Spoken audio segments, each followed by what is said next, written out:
Today is Thursday, January 28th, 2016. My name's Geoffrey Cravero, and I'm speaking with Warren McFarland at the University of Central Florida in Orlando.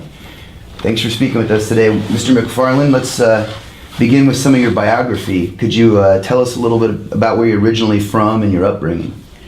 Well, I was born in Ohio, but we moved to Orlando when I was a year and a half old. So I count myself as a Floridian.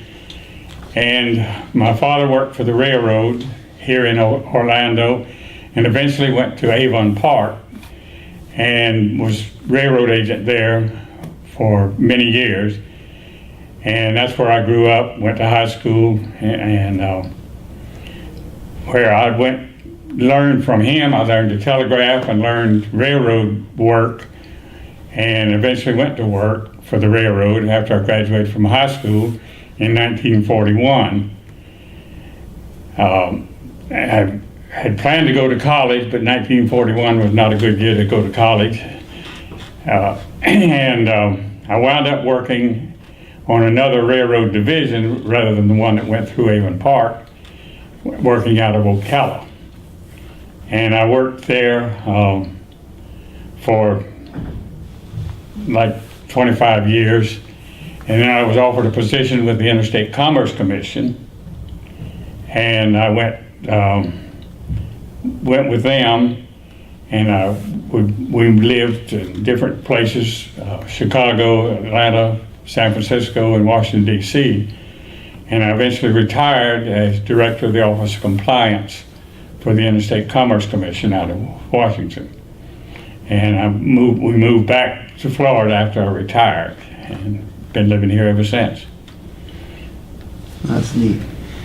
So, can you tell us a little bit more about your parents, and did you have any siblings? Or? Yes. Well, I had 2 brothers and 3 sisters.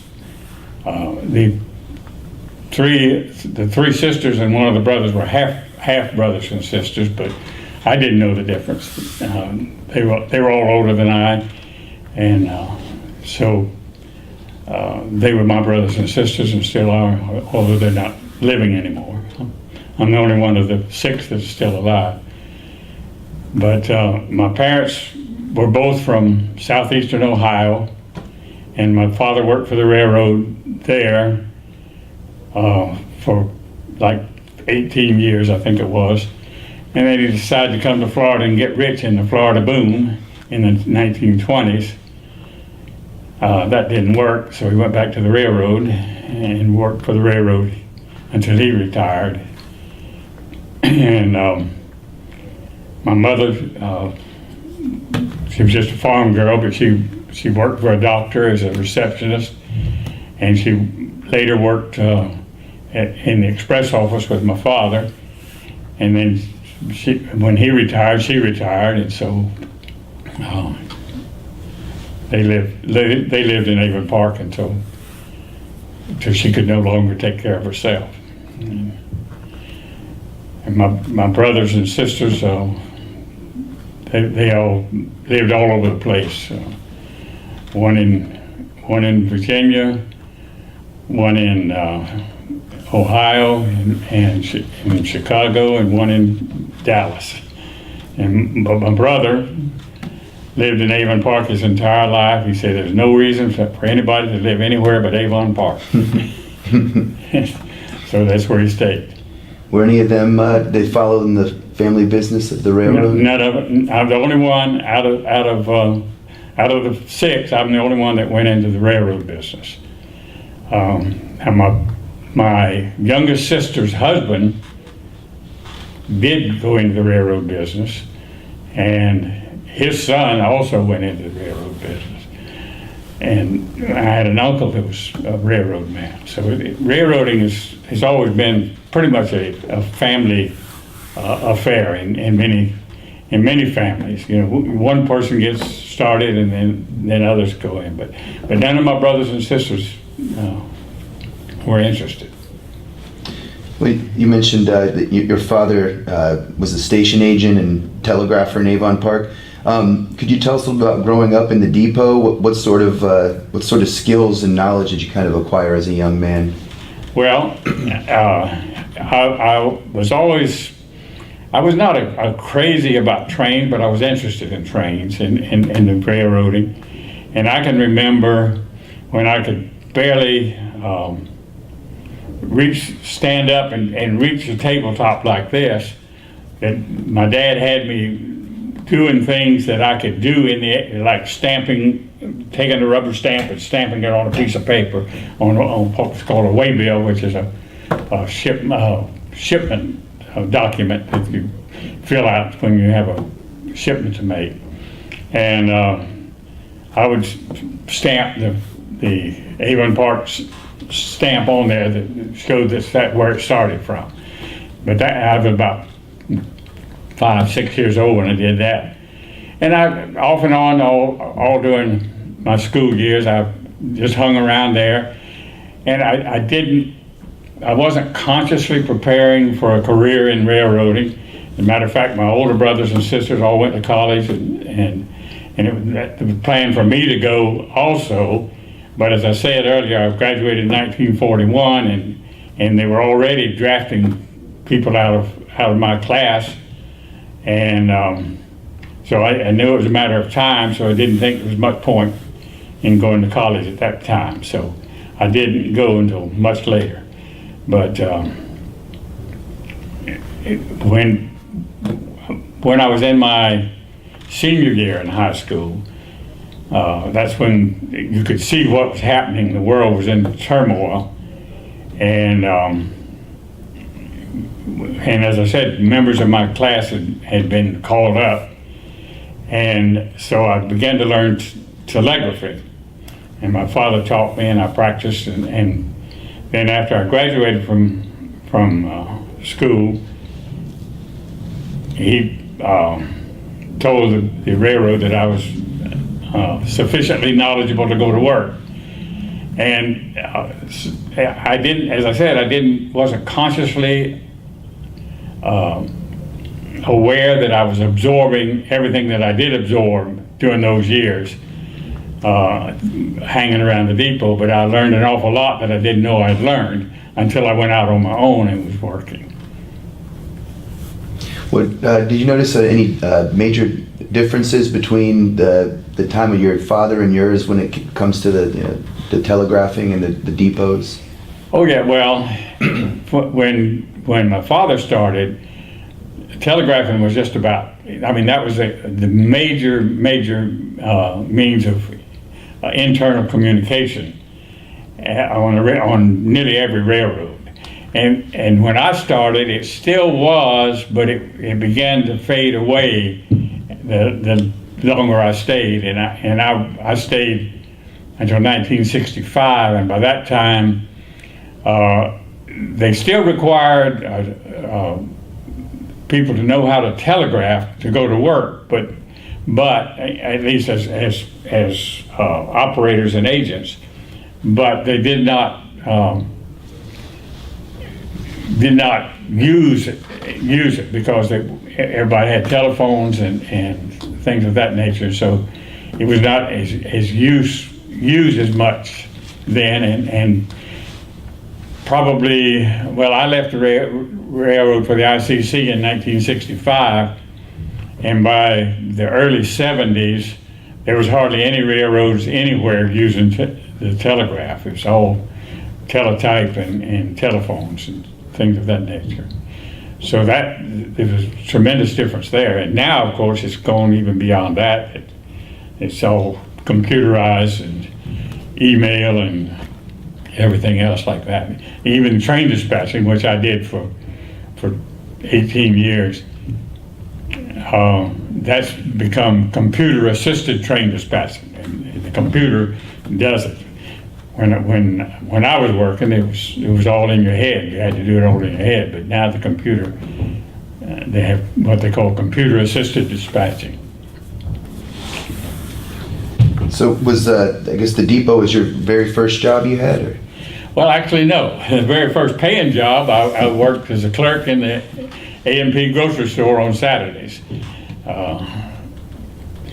which in a small town like Avon Park, that was about the only job kind of job that was available to to a high school kid, and there were 3 or 4 grocery stores in town, and the A&P, which was a chain, the others were all independent.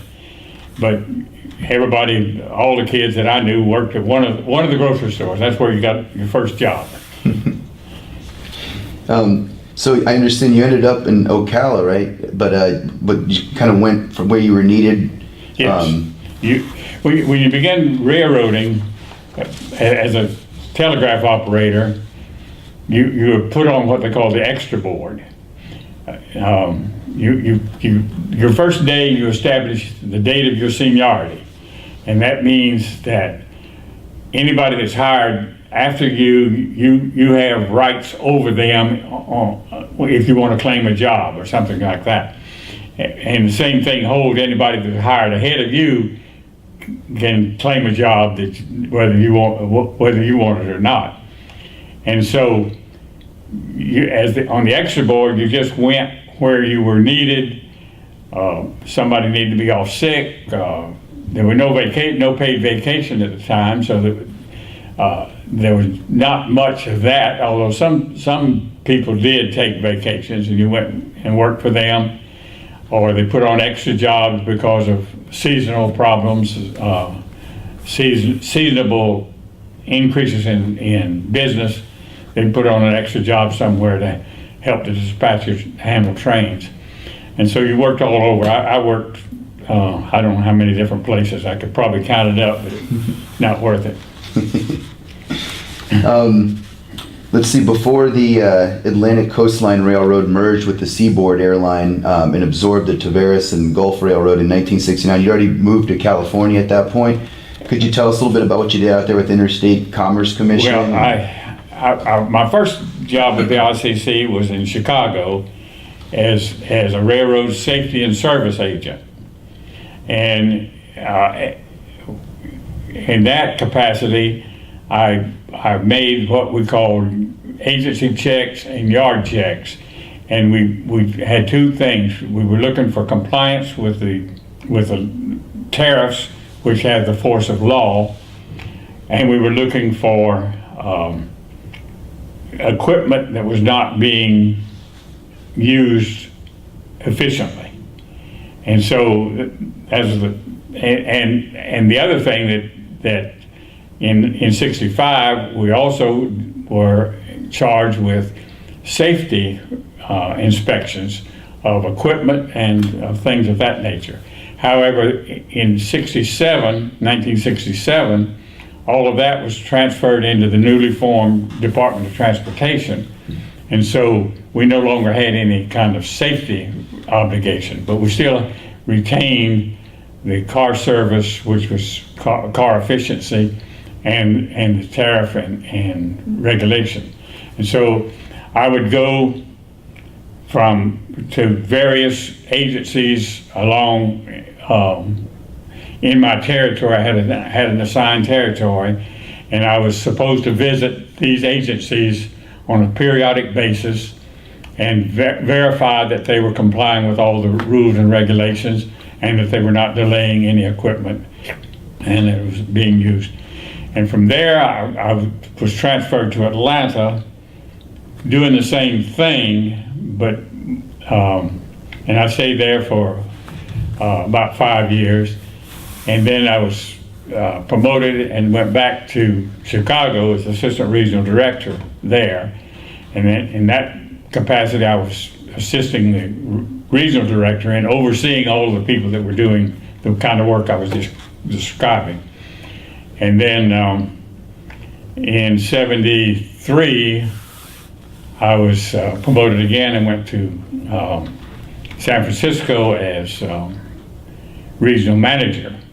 And I had the responsibility for the 13 western states plus Alaska and Hawaii. Now, railroads and buses and trucks don't run to Hawaii from the mainland, but so we didn't do much there, but I still had responsibility for Hawaii and Alaska. And I was overseeing not only the people who were doing the work that I was talking about earlier, but I was also overseeing the lawyers who handled the cases that were made, and the accountants that were auditing the books of the various carriers, motor and rail, and barge lines, and pipelines. And when I was in San Francisco, the Alaska pipeline was being built, and we had to oversee that. And the law required at that time that, and people usually don't know this, but a pipeline is a common carrier. And so in order to know what they could charge, you had to know what their costs were to build and maintain the pipeline. And to do that, we had to have auditors go in and verify it. And about halfway through the construction, everybody woke up that this was a $9 billion enterprise. And if we waited till after the fact to audit it, they'd never know what they could possibly charge. So we sent a team of auditors up there, and they stayed there for about 3 years, determining the actual cost, so that the pipeline could go into operation when it was finished. But then after I was in San Francisco until 1981, and the new chairman that had been appointed by President Reagan knew me, and he brought me into Washington as director of the Office of Compliance and Consumer Assistance.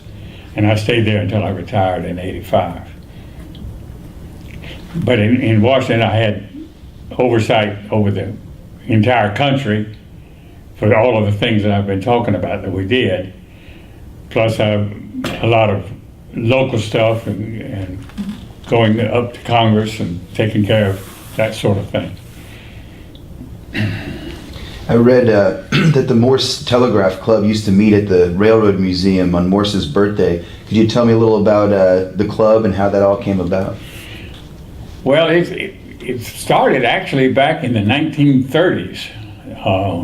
Some people that were telegraphers decided that it would be a good idea to have a club, and it was more or less a fraternal organization at the time. I say fraternal, although there are a lot of women telegraphers.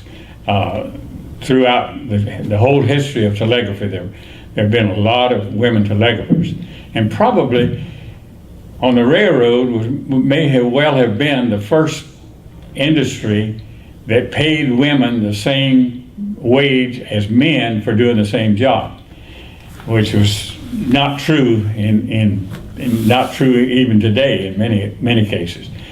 But anyhow, these people got together, and as I said, it was just sort of I won't say a drinking club because it wasn't that, but it was a social club more than anything else. And then it sort of faded away a little bit, and just hanging on by its teeth, you might say. And then I'm not sure the exact dates, but sometime after World War II, when telegraphy began to fade away, as I mentioned earlier, on use on the railroad, Western Union had already almost gone completely to teletype by that time.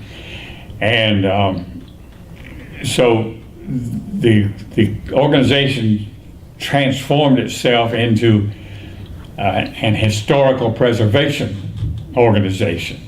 And the goal of the organization today is to preserve the knowledge and history and the technology that existed when the telegraph was in use. And we are organized in chapters. We used to have a chapter in every state, and some states had 2 chapters, but time has taken its toll, and now we're down, for example, the Florida chapter of which I'm a member, encompasses Georgia and South Carolina and Tennessee and Alabama. And so the membership hasn't really declined that much, but the membership of people who actually worked as telegraphers has obviously gone down, way down. Somebody made an estimate, and I don't know the truth of it or not, but said there were only about 150 of us left in the organization that actually earned a living as telegraphers. That may be true, it may not be true, I don't know. But at the present time, we have probably around 3,000 members, and we have around 30 chapters in the United States and Canada. And we do demonstrations at just about any place that will invite us to do a demonstration, but mostly to local historical societies that have an annual affair and they want something that has some historical significance, and so they'll ask us to come and do a demonstration. And many of these members that we have now have taught themselves to telegraph. They've never worked as telegraphers, but they've taught themselves to telegraph. And some of the members are ham radio operators, which uses a different code, but it's still Morse code. It's an international code known as International Code, as opposed to American Morse, which is the kind that was used on railroads and Western Union and stock markets and all of that sort of thing. I understand that somehow you acquired a piece of the very first telegraph line that stretched all the way out to California. Yes. And how'd that ended up acquiring that? I didn't think to bring that today, but we have a website. The Florida chapter has a website, and an outfit in Utah was setting up an exhibit in a museum where at a former Army camp. When I say former, I'm talking about Civil War era Army camp. That was one of the first stations on the Transcontinental Telegraph line. And so they wanted some historical reference to the telegraph in their museum there. And they found our website on the internet and contacted us, and we were able to get them some telegraph instruments and assist them. And some months later, they contacted us again and said they had come into possession of a length of the original Transcontinental Telegraph wire. Came from northeastern Nevada, just across the Utah line in northeastern Nevada, and a man had found it and had donated a length of it. I don't know how much, but had donated a length of it to this museum, and they wanted to know if we would like to have a piece of it. And so they sent us about 2.5 feet, about 30 inches of it, a piece about that long, and it was a 9 gauge, which is heavy wire. I mean, it's almost a quarter of, no, not a quarter, it's over 1/8 of an inch thick. The wire is, and it's almost impossible to bend it with your bare hands. It's that thick, and it had been laying out in the open, in the desert out there, near the old Pony Express route and the stagecoach route that went west through there, and they kept. They kept it there. It laid out there in the desert and doesn't rust like it would here in Florida. You know, it'd all be rusted away if that had happened here.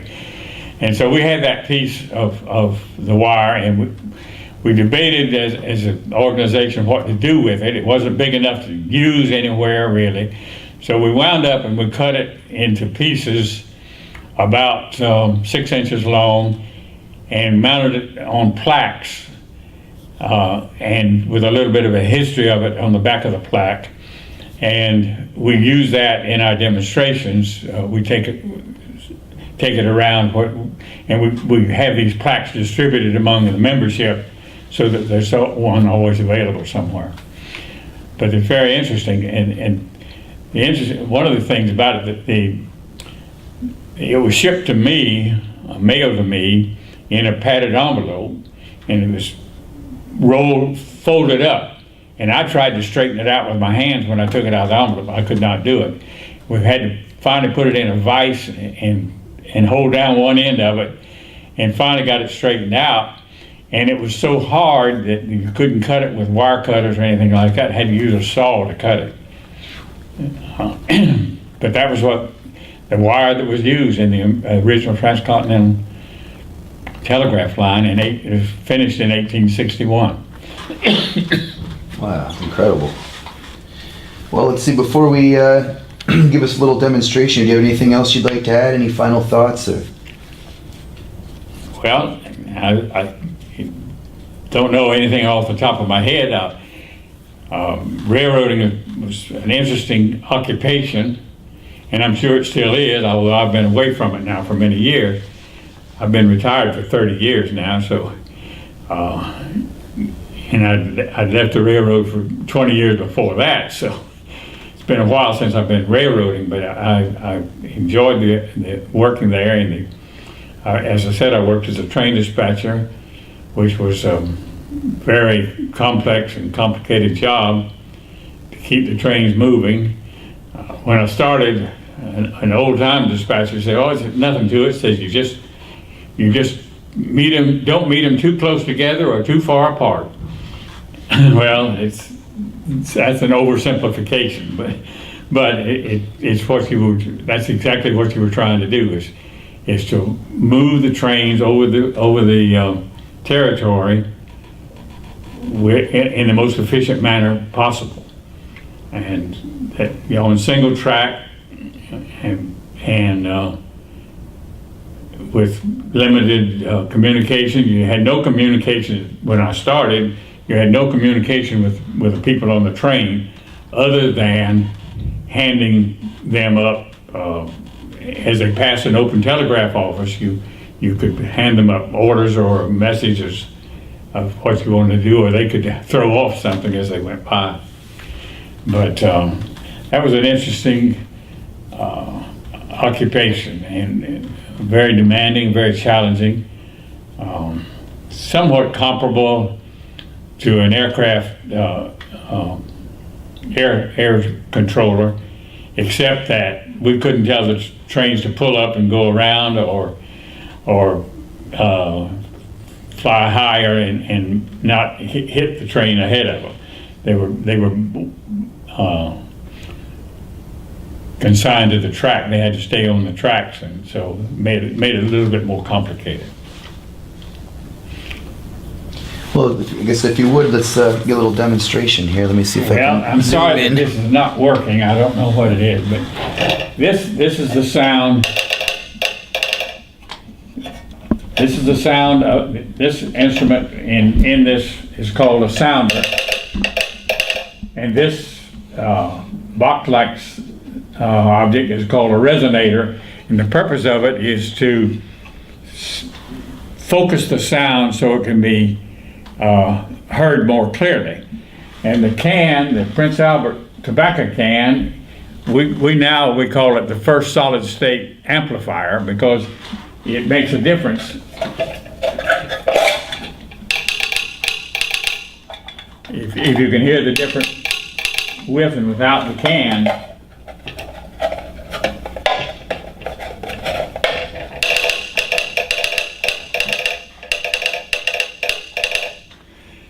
And somebody back in the early days of this discovered that you could do that because a railroad agent had more to do than just sit at a desk and listen for this. He had to be out in the freight warehouse, or maybe outside with the train going by or something like that, and he needed to be able to hear the dispatcher's wire when that was happening. So that that really changed the way that you could do that. And I never worked a job that didn't have a can stuck in the resonator like that. And this is just the same thing, and with a key here. I'll move this out of the way. This has a key, and that's the way you sound it. And you make a dot by closing the key real quickly, and a dash by holding it down 3 times as long as you do for the dot. And you do that to spell out everything that you want to say. And like texters today, we use a lot of abbreviations. Matter of fact, many of the abbreviations that texters are using were being used by telegraphers 100 years ago. But this is the key, and this is a sounder. And then this is called a bug, and it's called a bug because the logo is a beetle, and nobody knows why they chose that as their logo, but they did. It started out, if you work 8 hours or 12 hours a day, which up until the hours of service law went into effect in 1908, that's you work 12 hours a day. And you work 12 hours a day with this up and down motion, you develop telegrapher's paralysis. We call it carpal tunnel syndrome now, but it was telegrapher's paralysis then. And so they began experimenting what you could do to alleviate it. And the first thing they did was turn the key on its side and work it back and forth, and they kept working with it, and eventually came into this form, and this is now called a speed key. And I can't demonstrate it because my power somehow or another is not working here today. But the speed key, if I want to make a series of dots with this straight key, it goes like that. But with the speed key, I can do it just with one movement of my thumb. And so that relieved the carpal tunnel, but it also speeded everything up.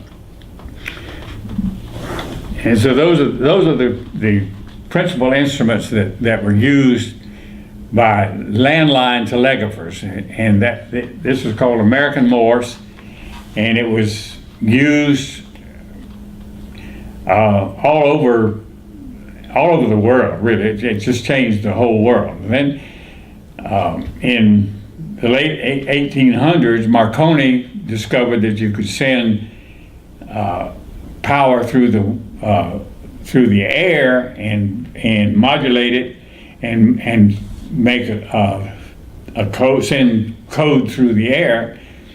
And they did that, and using a slightly different code. This code, the American Morse Code, has a lot of spaces in it, which makes it a lot quicker.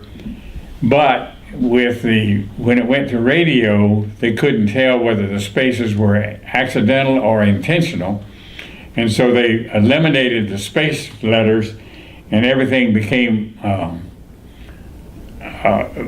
the tone. Then the length of the tone was determined whether it was a dot or a dash, and that sounded like this.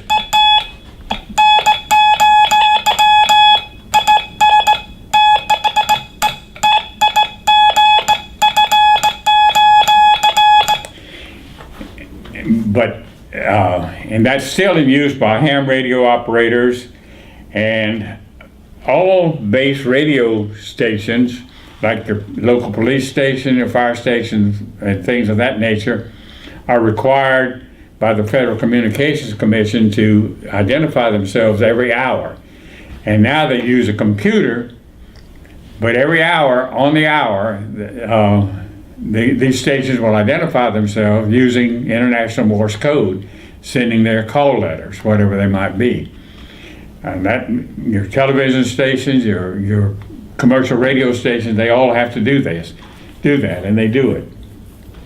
So that the International Morse Code is still in use quite a bit with ham radio operators and that. American Morse, the last known use in the United States was in 1983, but that was just really an anomaly because it had, by the mid-70s, it had pretty much disappeared, but there was just this one place out in Montana that still was using it until 1983. That's fantastic. Mr. McFarland, we really appreciate you sharing your story with us and demonstrating tools of your trade. Well, I'm happy to do it. Happy to do it. All right, well, thank you so much. That'll conclude our interview, and we really appreciate you being here with us. Thank you.